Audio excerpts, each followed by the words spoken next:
There is a second. The clerk will call the roll. Mr. Grassley. Aye. Mr. Grassley, aye. Mr. Cornyn. Aye. Mr. Cornyn, aye. Mr. Thune. Aye. Mr. Thune, aye. Mr. Scott. Aye. Mr. Scott, aye. Mr. Cassidy. Aye. Mr. Cassidy, aye. Mr. Langford. Aye. Mr. Langford, aye. Mr. Daines. Aye. Mr. Daines, aye. Mr. Young. Aye. Mr. Young, aye. Mr. Barrasso.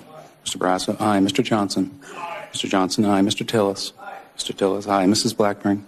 Mrs. Blackburn, aye. Mr. Marshall. Aye. Mr. Marshall, aye. Mr. Wyden. No. Mr. Wyden, no. Ms. Cantwell. No. Ms. Cantwell, no. Mr. Bennett. Mr. Bennett, no. Mr. Warner. Mr. Warner, no. Mr. Whitehouse. Mr. Whitehouse, no. Ms. Hassan. Ms. Hassan, no. Ms. Cortez Masto. Ms. Cortez Masto, no. Ms. Warren. No. Ms. Warren, no. Mr. Sanders. No. Mr. Sanders, no. Ms. Smith. No. Ms. Smith, no. Mr. Lujan. No. Mr. Lujan, no. Mr. Warnock. No. Mr. Warnock, no. Mr. Welch. No. Mr. Welch, no. Mr. Chairman. Chairman votes aye. Mr. Chairman, the final tally is 14 ayes, 13 nays.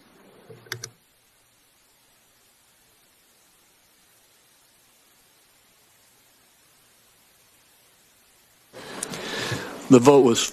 Would the clerk please restate the vote? Mr. Chairman, the final tally was 14 ayes, 13 nays. The vote was 14-13. The nomination is reported favorably. We will now turn to other senators who would like to make a statement. Since I asked my Republican colleagues to hold off at the outset, I'll go to the Republican side next. First, Senator Tillis.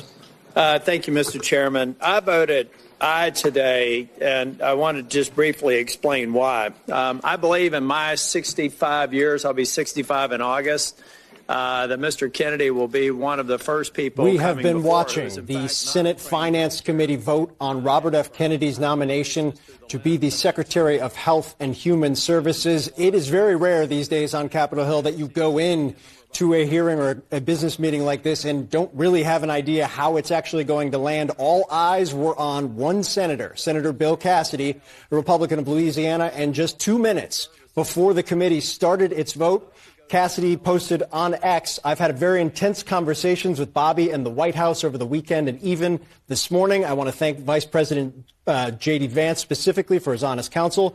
With the serious commitments I've received from the administration and the opportunity to make progress on the issues we agree on, like healthy foods and a pro-American agenda, I will vote yes." You see Cassidy walking out of the hearing room now. The vote was 14-13.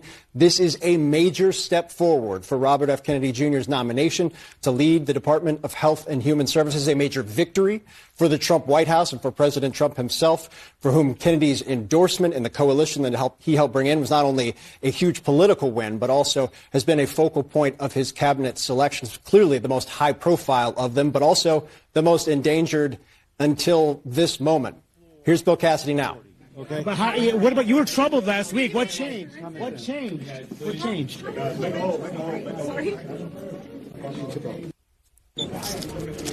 Hey, Manu. Manu, it's Phil. Do you have me? Yes. Yes, I have you, Phil. I don't know if you just caught that. We were just trying to catch up with Bill Cassidy, the key vote, of course, in all of this.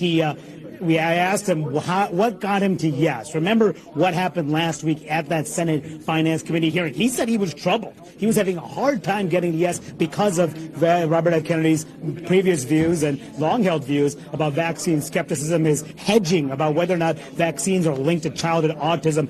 Cassidy, a medical doctor, had a trouble getting to yes, but something changed. And what changed over the weekend? He did not answer that question just now. He said he's going to speak on the Senate floor at 11.